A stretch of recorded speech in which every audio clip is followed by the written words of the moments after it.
babwete muri abantu b'intwari mukomerezaho kuko yo mushatse kugarura umuco mu kujya mu wibutsa urubyiruko rw'iki gihe biba byiza cyane. Ikibazo ngiye mfite ni kimwe, nawe unkurikiye kumwe media ushobora kubukiza urubyiruko rw'iki gihe. Twamaze kuba abantu bitwa amadistribute mu Kinyarwanda, nawe uhita ucyumva icyari cyo niba warize, niba utarize it's up to you. Ujye ku ruhande ujye kubaza. Twamaze kuba abantu b'amadistribute, nta kintu dukora. Ibihe byiza kubakurikirana ibiganiro by'ubumwe media. Nizere ko aho muri hose hagiye hatandukanye mumeze neza, nta kibazo na kimwe mufite. Icyo mbabwira njya gutangira, mugomba gukanda subscribe, share na comment kugira ngo ibiganiro byacu bizajya bisohoka byose muzajye mubasha kubikurikirana. No munsi navuze ati ndashaka kwitereka, ni byinshi cyane birimo biravugwa muri social media, byinshi pe. Murimo murabona yuko kuno munsi negetseho, ndafunguye ndongeye negetseho, ndafunguye nongeye negetseho. Aha, ubu munsi ni tayari. Muri iminsi maze iminsi nimo ndasoma amakuru agiye atandukanye, ariko reka mbabwire abantu banje, iyi si turimo hari igihe ukora ikintu ukagikora kikanga, ariko one day izuba rikakumanukira. Nongeye mbisubiremo, hari igihe uza mu kintu ukagikora pe, ukaza ucika intege, ariko za ntege urimo uracika ukanga kuzirekura. One day ubuzima bukora iki? Ubuzima burahinduka. Impamvu bino bintu bivuze, hari amakuru ndetse namwe murayazi. Ni umusore pe witwa Kagarara. Shia, iyi si turimo irimo irigisha abantu.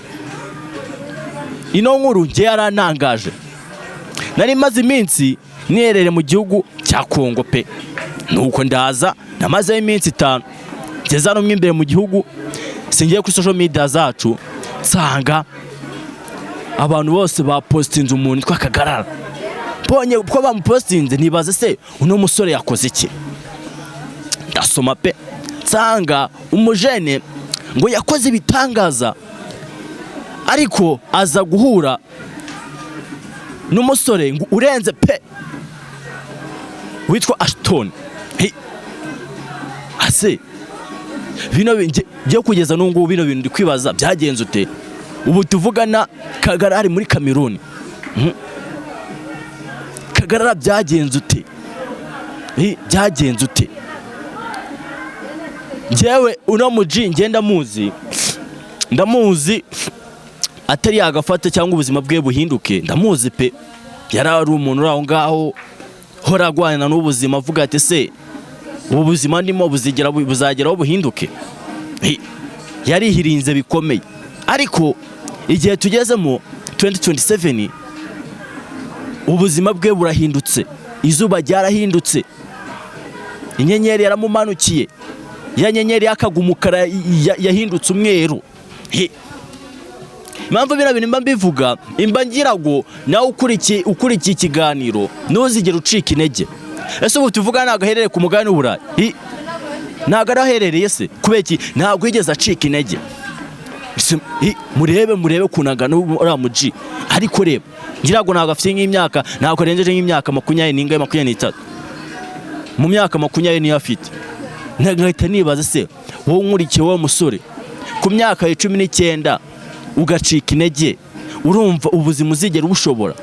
Iyi si turimo ihora yikaraga, iri movement ihora yikaraga, uko bwije uko bukeye ihora yikaraga. Ushoreka nk'urugero, ushaka gukora nuza market, urumva wakora market ukayitangira pe ugakubitamo bishoro, ariko ya market watangiye ikaza gukora iki? Ikaza guhomba. Abasore b'iki gihe ngenda bazi pe muhita mucika intege. Ariko reka nkugire inama wa musore, ntuzigere ucika intege. Nukora icyo gikorwa ugashinga iyo market cyangwa ugashinga ikindi kigiye gitandukanye, ukabona kirimo kirahumu, ntuzigere ucika izo ntege. Uno musore nge yanteye ubwoba aho bigeze mu ngubu. Murandebera ahantu ahise agera. narabibabwiye nzajya nkora iki, nzajya mbahereza amakuru agezweho. Nahereye ku nkuru yande ya Kagarara, naho reka njye ku yindi nkuru, ariko njyewe ngeze ku nkuru zirimo ziravugwa mu gihugu, ubwo zirimo ziravugwa ku gihugu ndatuza nkagashyira umutima hamwe. Uzi impamvu? Ntuzigere usuzugura igihugu cyakubyaye, ntuzigere unera igihugu cyakubyaye ucyitwaraho nabi. Ibyo bintu ntuzigere ubikora. Mpamvu mbivuze, narebye inkuru cyane nubwo no kwireba, kuko njyewe ibirori byabaye ku munsi wo kwibohora byose narabizengurutse. Hano inkuru mfite, Perezida Kagame yashimiye ingabo za FPR ku butwari n'ubwitange bwazo bwahinduwe amateka y'igihugu, avuga ko benshi batagize amahirwe yo kubaho, ariko ko ibyo baharaniye bigaragara mu Rwanda rwa none.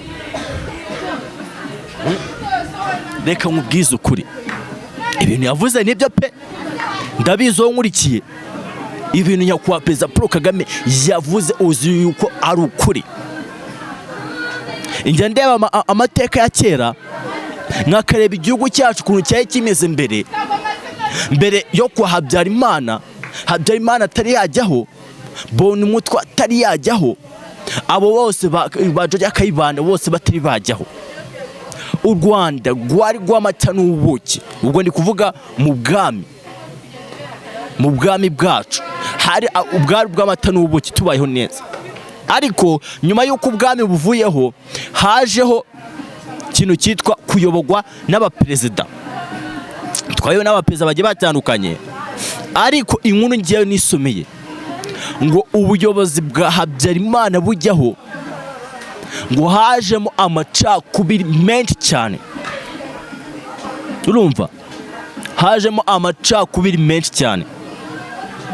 Araza ayobora nabi, mu kuyobora nabi kuko yobeye nabi, igihugu nacyo gitangira gucikamo kabiri, y'amoko cyangwa bya byiciro bikatangira kuza.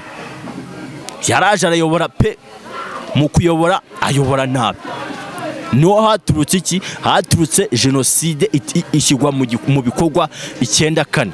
Icyo gihe yarayoboye, ariko aza kwitaba Imana. Habyarimana mu kwitaba Imana, ariko hari ubuyobozi bubi, igihugu kiza gufatwa nande na nyakubahwa Perezida Paul Kagame. Aragifata pe, amaze kugifata, ariko mu buryo bagifashemo bwari bugoranye. Ibyo bintu ndagira kubihuza n'igihe turimo cyabaye cyo kwibohora. Ibyari bigoranye pe. Murumva? Yaje gukora iki?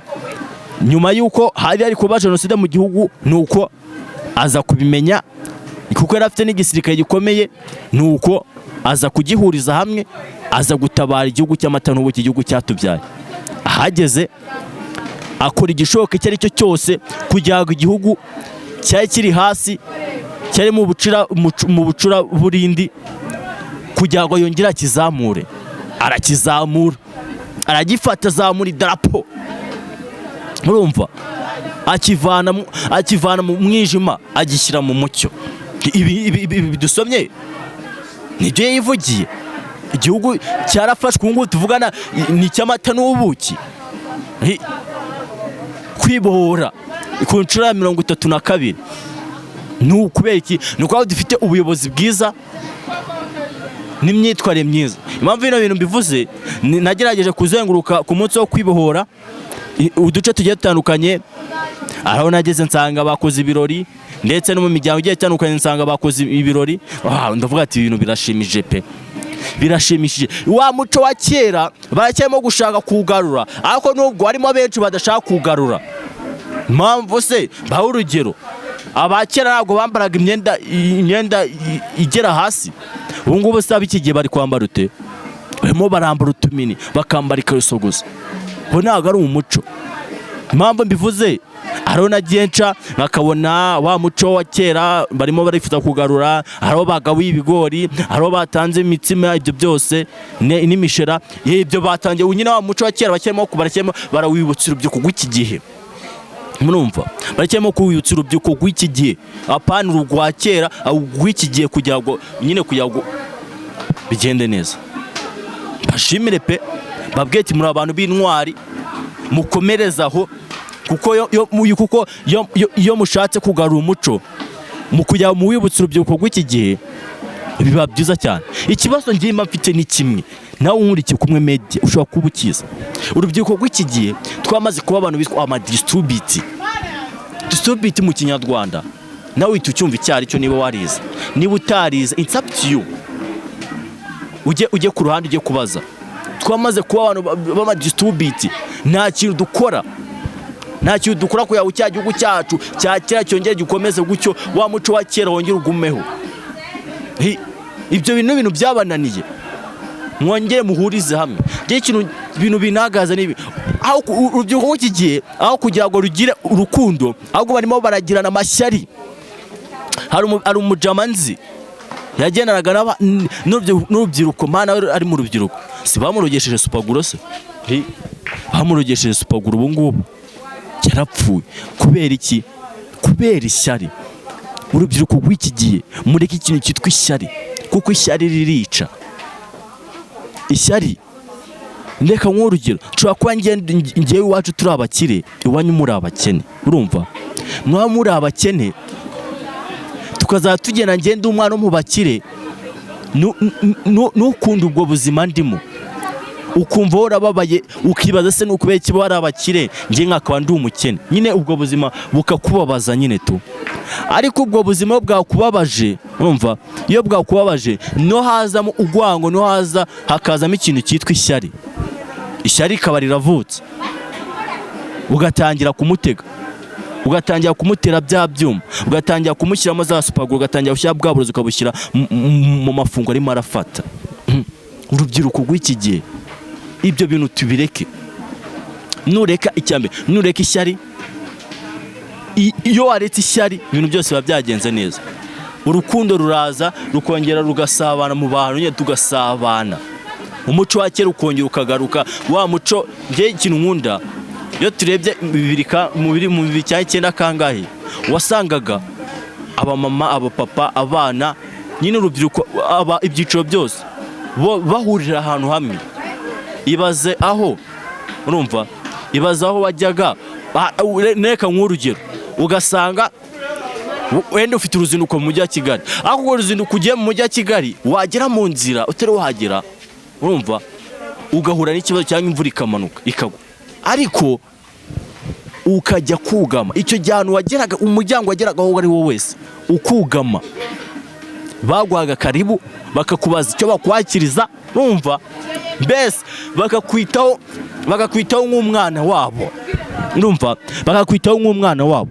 Ariko ubu ngubu tuvugana, igihe tugezemo, ntago uwo muco uhari. Njye nabikubwira pe, wowe unkurikiye, uzaca ahantu cyangwa uzaca ari Nyamirambo, ugenda imvura ntigwa, murumva, ugenda wugama, unakomangura niba bagufungurira, imvura izawukubita bikurenga, ugira uki wita. Ibyo byose ni ukubera urubyiruko rw'iki gihe twabaye amadistribute. Ni ukweki tutagaruka wa muco wa kera, twongeye tugarure. Nzajya mpora mbibutsa, nkubwire ati ibintu bihinduke. Makiye kumwe na Dr. Lumumba, ngiye cyo mbereho ni ukuguhereza amakuru y'ukuri, ukamenya ibiri mu butaka utaruzi. Urumva, icyo nagusaba uzagerageza gukanda subscribe, comment na share, kugira ngo ibiganiro byacu bizajye bibasha kukugeraho ahantu uri hose hagiye hatandukanye. Ndabakunda cyane, ciao ciao.